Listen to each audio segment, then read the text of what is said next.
A vereda do justo é como a luz da aurora, que vai brilhando mais e mais até se tornar dia claro.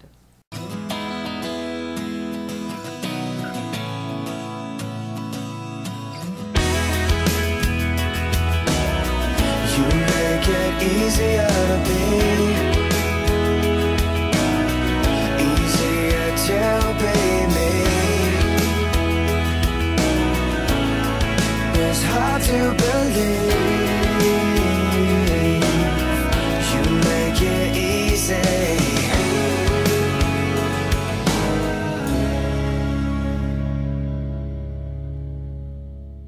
Olá!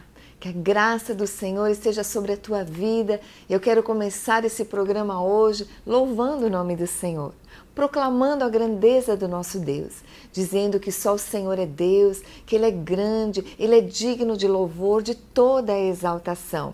E o Senhor, a Bíblia diz assim, que todo aquele que clamar o nome do Senhor será salvo.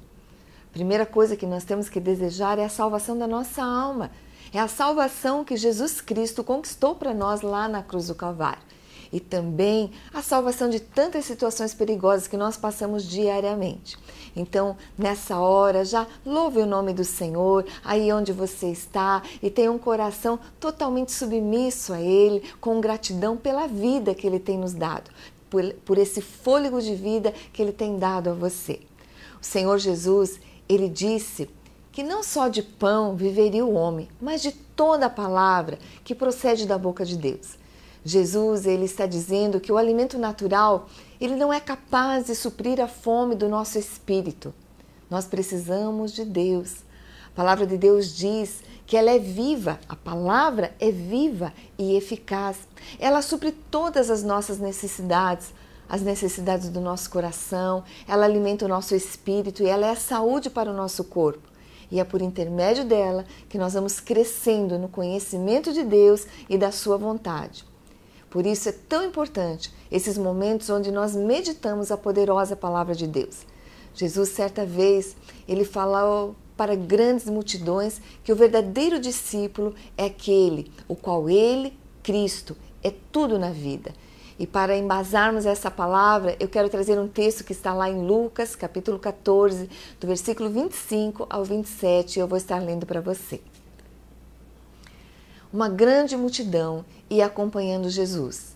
Este, voltando-se para ela, disse: Se alguém vem a mim e ama o seu pai, sua mãe, sua mulher, seus filhos, seus irmãos e irmãs, e até sua própria vida mais do que a mim, não pode ser meu discípulo.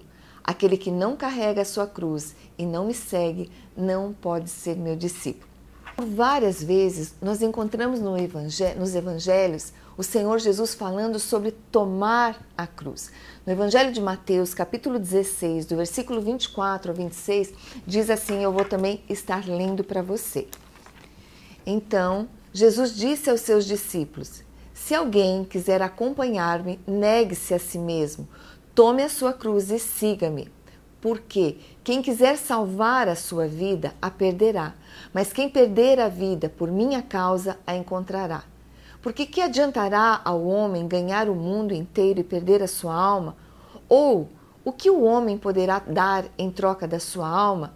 E em Lucas 9, 26 diz assim: Se alguém se envergonhar de mim e das minhas palavras, o Filho do Homem se envergonhará dele, quando vier em sua glória e na glória do Pai e dos santos anjos.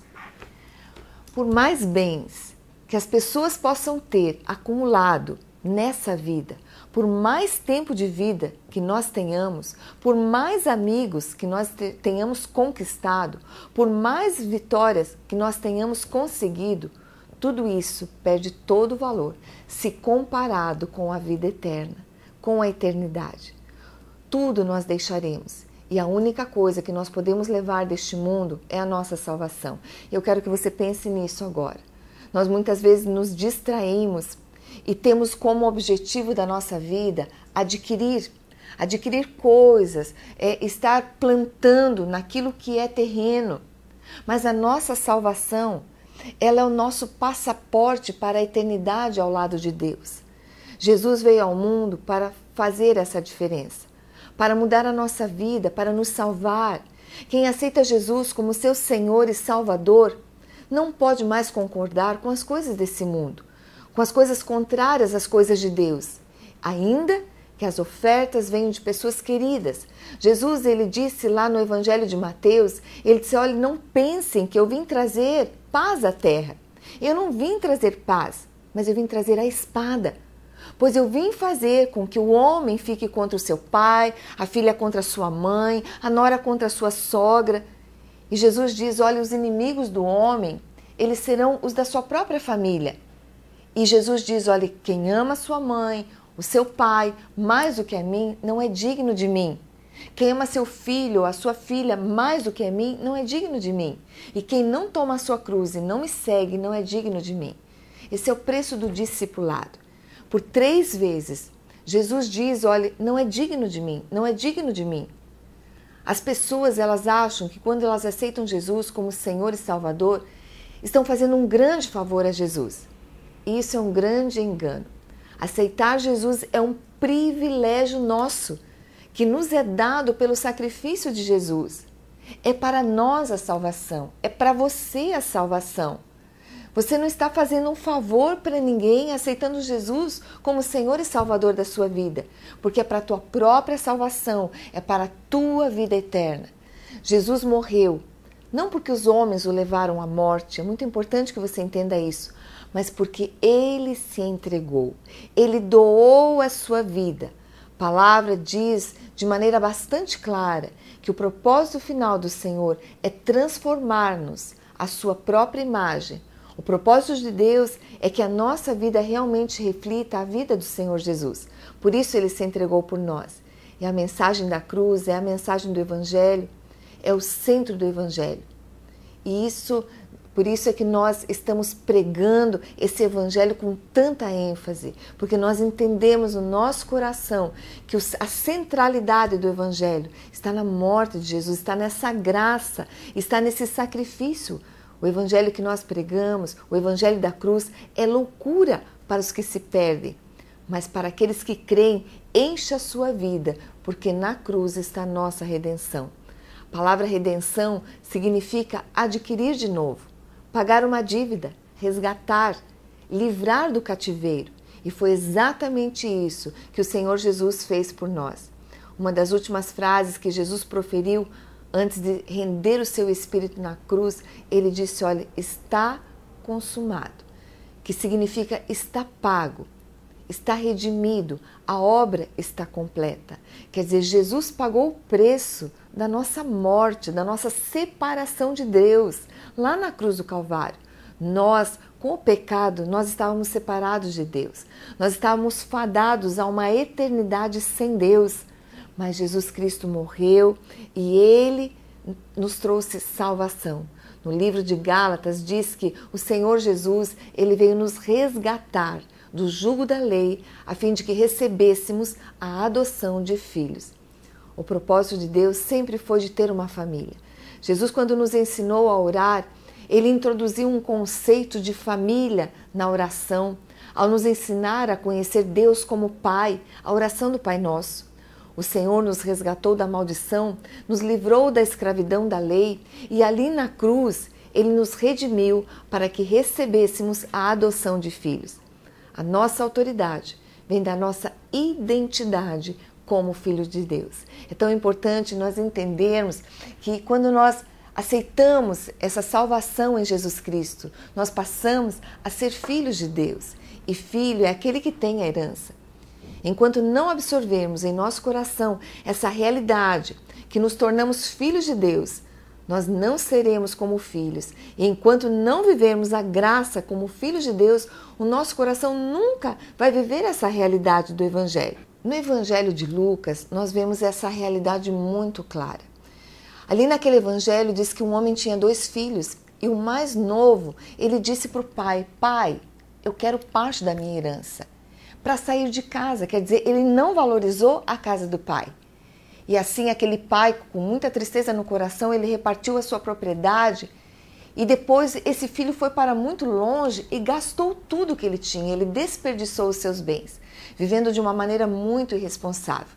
E depois que ele gastou tudo, ele começou a passar fome, porque naquela terra deu uma grande fome. E ele procurou trabalhar, ele foi trabalhar com porcos, e a fome era tão grande que ele queria comer a comida dos porcos, mas ninguém lhe dava nada. Ele ficou muito frustrado e ele se lembrou da casa do pai.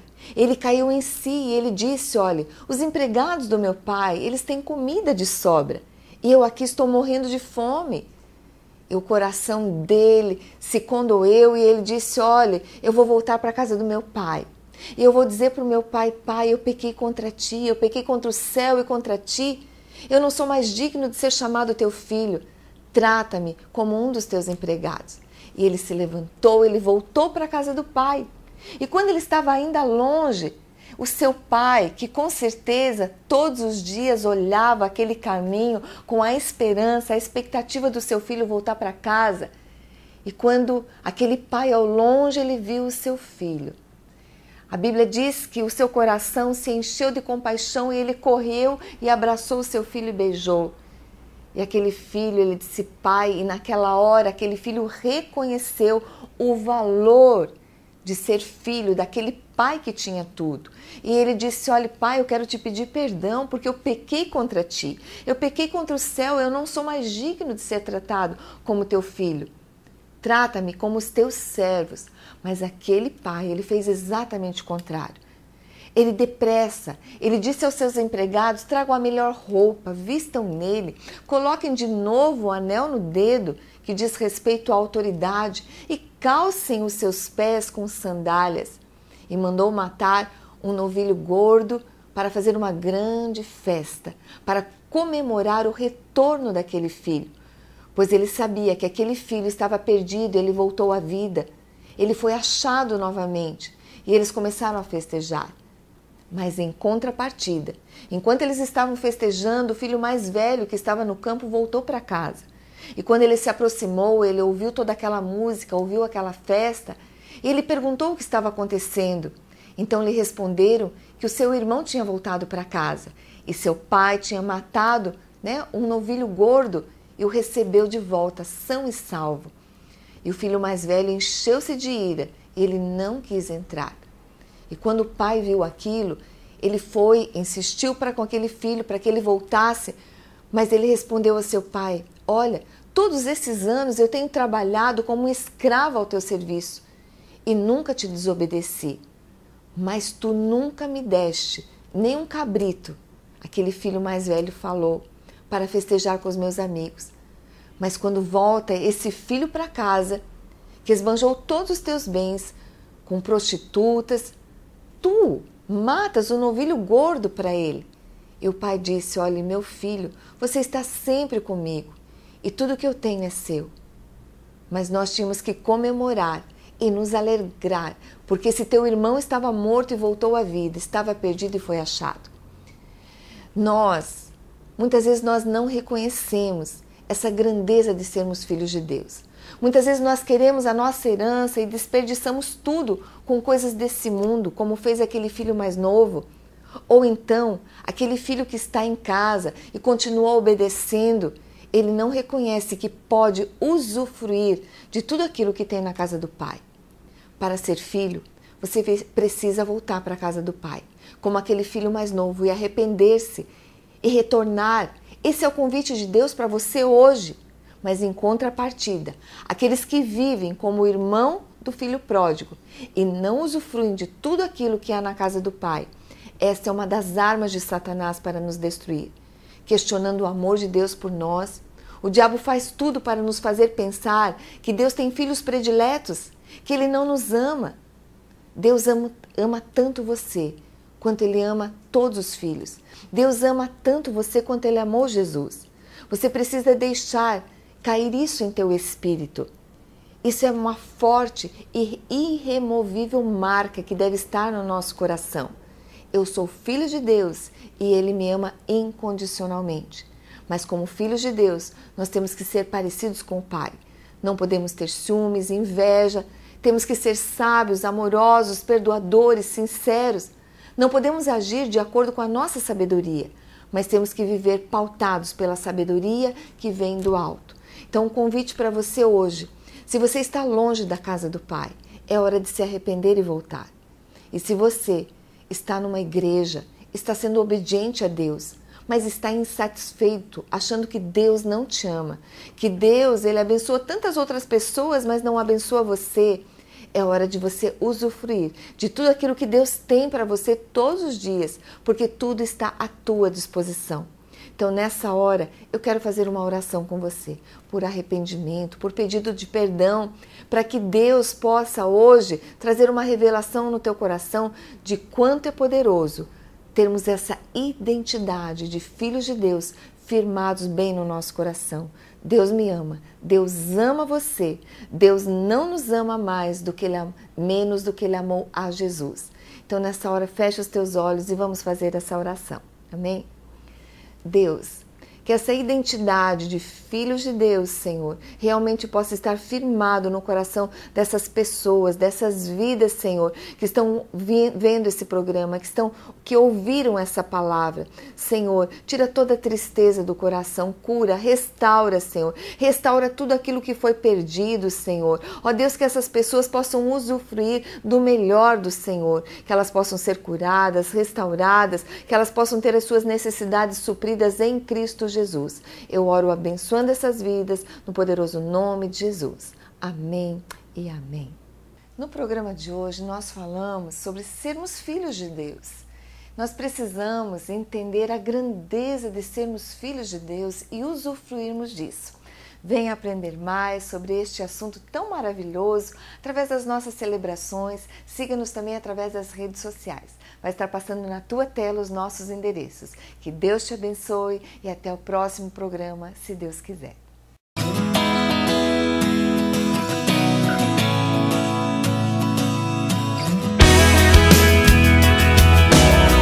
You make it easier to be, easier to be me. It's hard to believe